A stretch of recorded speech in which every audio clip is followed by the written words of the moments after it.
Hello friends, welcome to study कर। मैं हूं आपका दोस्त प्रभाकर। डेली करंट अफेयर्स में आज हम 21 दिसंबर 2022 के जितने भी इंपॉर्टेंट करंट अफेयर्स के क्वेश्चन हैं उन सभी को डिस्कस करने वाले हैं। तो आप इस लेक्चर को बहुत ही ध्यान से और लास्ट तक जरूर देखिएगा। लास्ट में हम इसका रिवीजन करेंगे और आपसे एक क्वेश्चन भी पूछेंगे जिसका आंसर आपको कमेंट बॉक्स में देना है। चैनल पर अगर आप पहली बार आए हैं तो चैनल को सब्सक्राइब कर लें, बेल आइकन भी दबा लें जिससे आपको समय पर और सबसे पहले नोटिफिकेशन मिल सकेगा। आज का पहला क्वेश्चन है, अंतरराष्ट्रीय मानव एकता दिवस कब मनाया गया है? आंसर है इसका 20 दिसंबर को। तो हर साल 20 दिसंबर को अंतरराष्ट्रीय मानव एकता दिवस मनाया जाता है। दोस्तों, यह दिवस 20 दिसंबर को ही क्यों मनाया जाता है? तो इसके पीछे का कारण है 20 दिसंबर 2002 को संयुक्त राष्ट्र महासभा के द्वारा वैश्विक गरीबी का मुकाबला करने में मदद करने के लिए एक विश्व एकजुटता कोष की स्थापना की गई थी। तो इसी को याद करने के लिए ही हर साल अंतरराष्ट्रीय मानवता एकता दिवस मनाया जाता है। दोस्तों, विश्व एकजुटता कोष की स्थापना फरवरी 2003 में संयुक्त राष्ट्र विकास कार्यक्रम के एक ट्रस्ट फंड के रूप में की गई थी। और इस दिवस को मनाने की घोषणा कब की गई थी? 2005 में। और इस दिवस का पहली बार आयोजन 2006 में हुआ था। ठीक है दोस्तों, तो संयुक्त राष्ट्र महासभा ने जो विश्व एकजुटता कोष है उसकी जो घोषणा है वो 20 दिसंबर को की थी। स्थापना 2003 में हुई थी और इस दिवस को मनाने की घोषणा 2005 में हुई थी और यह दिवस 2005 में पहली बार मनाया गया था। दिसंबर माह के प्रमुख महत्वपूर्ण दिवस डिस्कस करते हैं। तो दोस्तों, आप इनको नोट जरूर करिएगा क्योंकि एग्जाम के पॉइंट ऑफ व्यू से बहुत ही इंपॉर्टेंट है। तो 1 दिसंबर को विश्व एड्स दिवस, 1 दिसंबर को सीमा सुरक्षा बल स्थापना दिवस मनाया गया है इंडिया में। 2 दिसंबर को अंतर्राष्ट्रीय दास प्रथा उन्मूलन दिवस, 2 दिसंबर को राष्ट्रीय प्रदूषण नियंत्रण दिवस और 2 दिसंबर को विश्व कंप्यूटर साक्षरता दिवस भी मनाया गया था। 3 दिसंबर को विश्व विकलांग दिवस और भोपाल गैस त्रासदी दिवस भी मनाया गया।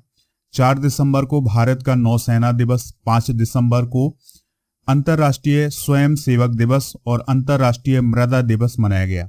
6 दिसंबर को नागरिक सुरक्षा दिवस और इसके अलावा होम गार्ड स्थापना दिवस 6 दिसंबर को मनाया गया है। 7 दिसंबर को सशस्त्र बलों का झंडा दिवस और अंतर्राष्ट्रीय नागरिक उड्डयन दिवस मनाया गया। 9 दिसंबर को अंतर्राष्ट्रीय भ्रष्टाचार विरोधी दिवस और 10 दिसंबर को अंतर्राष्ट्रीय मानवाधिकार दिवस मनाया गया। 11 दिसंबर को विश्व बालकोष दिवस और विश्व अस्थमा दिवस मनाया गया है। 14 दिसंबर को भारत का राष्ट्रीय ऊर्जा संरक्षण दिवस मनाया गया। 15 दिसंबर को सरदार वल्लभ भाई पटेल की पुण्यतिथि मनाई गई है और 16 दिसंबर को राष्ट्रीय विजय दिवस मनाया गया। 18 दिसंबर को अंतर्राष्ट्रीय अल्पसंख्यक अधिकार दिवस और 19 दिसंबर को गोवा मुक्ति दिवस मनाया गया है। तो ये अब तक मनाए गए दिसंबर में महत्वपूर्ण दिवस हैं, इनको आप नोट जरूर करिएगा। अगला प्रश्न है, INS मोरमुगाओ को कहां शामिल किया गया है? तो दोस्तों, भारतीय नौसेना में INS मोरमुगाओ को हाल ही में मुंबई में शामिल किया गया है, यानी कि यह नौसेना में शामिल हो गया है। तो मुंबई में नौसेना डॉकयार्ड में अपने नवीनतम स्टील्थ गाइडेड मिसाइल विध्वंसक मोरमुगाओ को कमीशन किया गया है। यानी जो INS मोरमुगाओ है यह नौसेना में शामिल हुआ है। और कहां पर हुआ है दोस्तों? मुंबई में नौसेना डॉकयार्ड में। दोस्तों, स्टील्थ गाइडेड मिसाइल विध्वंसक का मतलब यह है कि यह ऐसा जहाज है जिसको राडार सिस्टम के द्वारा खोजा नहीं जा सकता है। ठीक है दोस्तों, यानी यह राडार सिस्टम को चकमा देने वाला जहाज होगा। और जब इसको कमीशन किया गया है तो उस अवसर पर रक्षा मंत्री राजनाथ सिंह और भारत के दूसरे CDS जनरल अनिल चौहान और नौसेना के प्रमुख एडमिरल R हरिकुमार शामिल हुए थे। दोस्तों, जो ये INS मोरमुगाओ है ये किस प्रोजेक्ट के तहत बनाया गया है, ये बहुत इंपॉर्टेंट है। तो दोस्तों, प्रोजेक्ट 15B के तहत इसको बनाया गया है। 15B जो है, इस प्रोजेक्ट के तहत इस INS का निर्माण किया गया है। दोस्तों, इस प्रोजेक्ट के तहत पिछले साल नवंबर में INS विशाखापत्तनम को भी मुंबई में भारतीय नौसेना में शामिल किया गया था। ठीक है, अगला प्रश्न डिस्कस करने से पहले दोस्तों भारतीय नौसेना के बारे में भी कुछ इंपॉर्टेंट जानकारी डिस्कस करते हैं। स्थापना 26 जनवरी 1950 को और यह केंद्रीय रक्षा मंत्रालय के अंतर्गत काम करता है और जो भारत के राष्ट्रपति होते हैं वह नौसेना के सर्वोच्च कमांडर होते हैं। वर्तमान में नौसेना अध्यक्ष हैं एडमिरल आर हरि कुमार। नौसेना दिवस 4 दिसंबर को मनाया जाता है।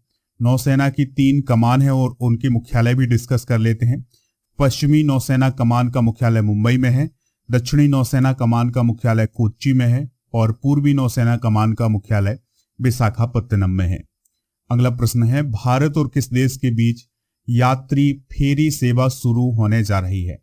यानी नौ सेवा, यानी कि एक नाव चलेगी जो कि भारत और श्रीलंका के बीच चलेगी। तो दोस्तों भारत और श्रीलंका के बीच एक यात्री फेरी सेवा शुरू होने वाली है जनवरी 2023 से। ठीक है दोस्तों, तो जनवरी 2023 से भारत और श्रीलंका के बीच यात्री फेरी सेवा शुरू होने जा रही है और यह जो फेरी सेवा होगी ये श्रीलंका के जाफना से और भारत के पुदुचेरी में कंकेस नथुराई बंदरगाह को जोड़ेगी। ठीक है, यानी श्रीलंका के जाफना से और भारत के पुदुचेरी में जो कंकेस नथुराई बंदरगाह है वहां पर इसका आवागमन होगा।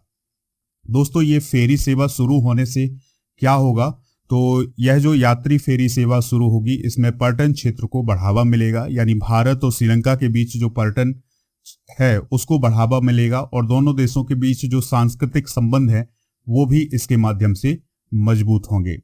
दोस्तों ये जो यात्रा होगी ये 3.5 घंटे की यात्रा होगी और इसका किराया लगभग 5,000 रुपए प्रति यात्री हो सकता है और एक यात्री 100 किलोग्राम तक के सामान को ले जा सकता है। देखिए दोस्तों श्रीलंका की बात आई है तो श्रीलंका की राजधानी है श्री जयवर्धनेपुरा कोट्टे और कोलंबो, 2 राजधानियां हैं यहाँ की। राष्ट्रपति हैं रानिल विक्रमसिंघे और प्रधानमंत्री हैं दिनेश गुणवर्धने।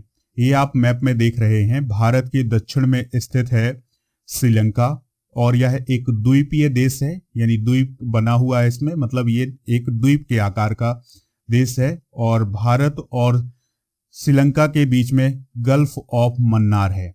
ठीक है, तो ये कुछ इंपॉर्टेंट जानकारी है, इसको आप नोट करिएगा। अगला प्रश्न है, FIH नेशंस कप 2022 किस देश ने जीता है?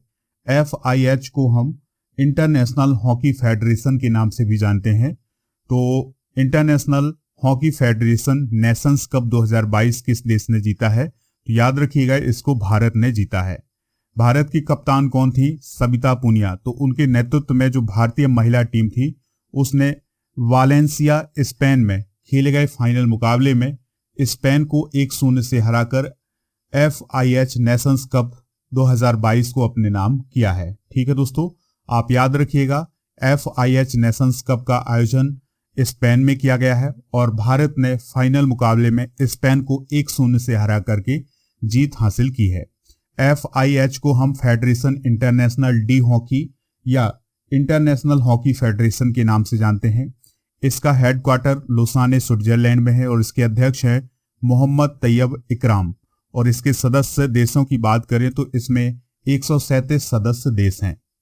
अगला प्रश्न है, खेलो इंडिया महिला टूर्नामेंट में किस खेल का पहली बार आयोजन किया जाएगा? बहुत ही इंपॉर्टेंट क्वेश्चन है दोस्तों। खेलो इंडिया महिला टूर्नामेंट में पहली बार ट्रैक साइकिलिंग का आयोजन किया जाएगा। इस प्रकार के क्वेश्चन एग्जाम में पूछे जाते हैं दोस्तों। तो पहली बार खेलो इंडिया महिला टूर्नामेंट में ट्रैक साइकिलिंग का आयोजन किया जाएगा और दोस्तों इसके लिए जो खेल मंत्रालय है उसने 1.15 करोड़ रुपए की स्वीकृति भी की है और इसका आयोजन 20 और 21 दिसंबर को NIS परिसर के अंदर किया जाएगा। अगला प्रश्न है, कौन the light we carry overcoming in the uncertain time पुस्तक के लेखक हैं? आंसर है इसका मिशेल ओबामा। तो दोस्तों मिशेल ओबामा जो है वो अमेरिका के पूर्व राष्ट्रपति बराक ओबामा की पत्नी है, तो उनके द्वारा इस पुस्तक को लिखा गया है। इस पुस्तक में उनके निजी अनुभव हैं और उनके द्वारा ये बताया गया है कि किस प्रकार से हम डर, लालच और आत्मसंदेह की भावनाओं से बच सकते हैं और इनका मुकाबला कर सकते हैं। अगला प्रश्न है, सोट मिशन किसने लॉन्च किया है? तो अभी हाल ही में सोट मिशन को नासा के द्वारा लॉन्च किया गया है। किसके द्वारा दोस्तों? नासा के द्वारा।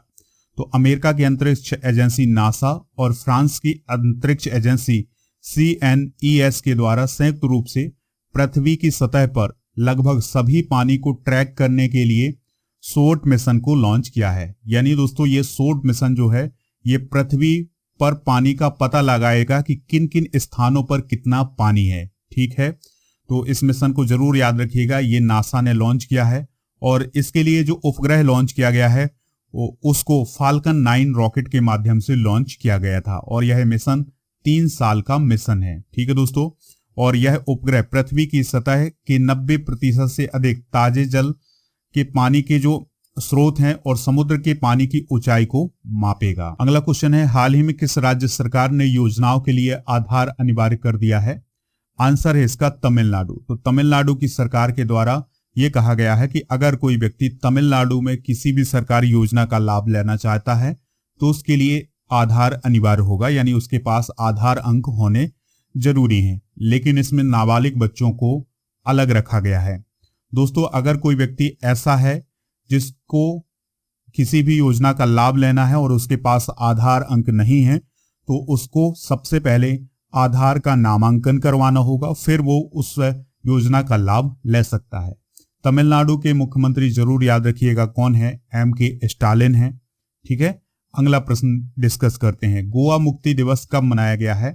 तो गोवा मुक्ति दिवस 19 दिसंबर को मनाया गया है। अब ये क्यों मनाया गया है, चलिए इसको डिस्कस करते हैं। तो दोस्तों, गोवा की अगर हम बात करें तो क्षेत्रफल की दृष्टि से भारत का सबसे छोटा राज्य है और यहाँ पर पुर्तगालियों का शासन रहा है।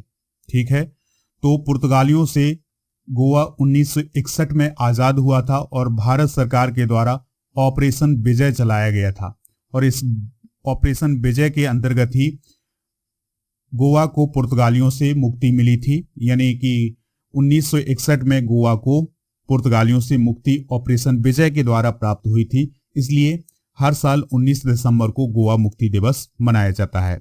यानी 19 दिसंबर 1961 को गोवा पुर्तगाली शासन से मुक्त हो गया था। ठीक है, फिर इसके बाद 1987 तक गोवा केंद्र शासित प्रदेश बना रहा और फिर इसके बाद भारत के 25वें राज्य के रूप में इसे दर्जा दिया गया था। तो ये कुछ इंपॉर्टेंट जानकारी है दोस्तों गोवा के बारे में या गोवा मुक्ति दिवस के बारे में। गोवा की राजधानी याद रखिएगा पणजी है। प्रमोद सावंत यहाँ के वर्तमान मुख्यमंत्री हैं। अगला प्रश्न है, बहुत ही इंपॉर्टेंट है, वैश्विक खाद्य सुरक्षा सूचकांक 2022 में भारत की रैंक क्या है? तो भारत की रैंक है 68। तो वैश्विक खाद्य सुरक्षा सूचकांक 2022 में भारत की रैंक 68 है। इसको आप नोट करिएगा और याद रखिएगा वैश्विक खाद्य सुरक्षा सूचकांक को किसने जारी किया है? तो द इकोनॉमिस्ट के द्वारा इसे जारी किया गया है। दोस्तों, इस सूचकांक में फिनलैंड पहले स्थान पर है और भारत 68वें स्थान पर है। दक्षिण अफ्रीका ट्यूनीसिया को पीछे छोड़ते हुए अफ्रीका का सबसे अधिक खाद्य सुरक्षा वाला देश बन गया है। कौन? दक्षिण अफ्रीका। ठीक है दोस्तों, तो ये कुछ इंपॉर्टेंट जानकारी है वैश्विक खाद्य सुरक्षा सूचकांक से रिलेटेड, इनको आप नोट करिएगा। चलिए अब हमने जितने भी क्वेश्चन डिस्कस किए हैं उनको एक बार रिवाइज कर लेते हैं। अंतरराष्ट्रीय मानव एकता दिवस कब मनाया गया है? 20 दिसंबर को।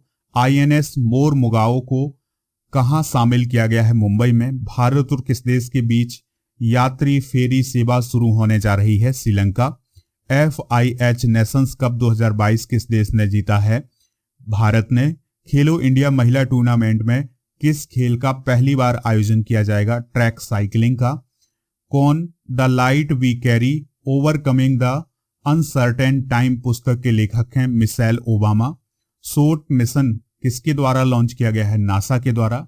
हाल ही में किस राज्य सरकार ने योजनाओं के लिए आधार अनिवार्य किया है? तमिलनाडु सरकार ने। गोवा मुक्ति दिवस कब मनाया गया है?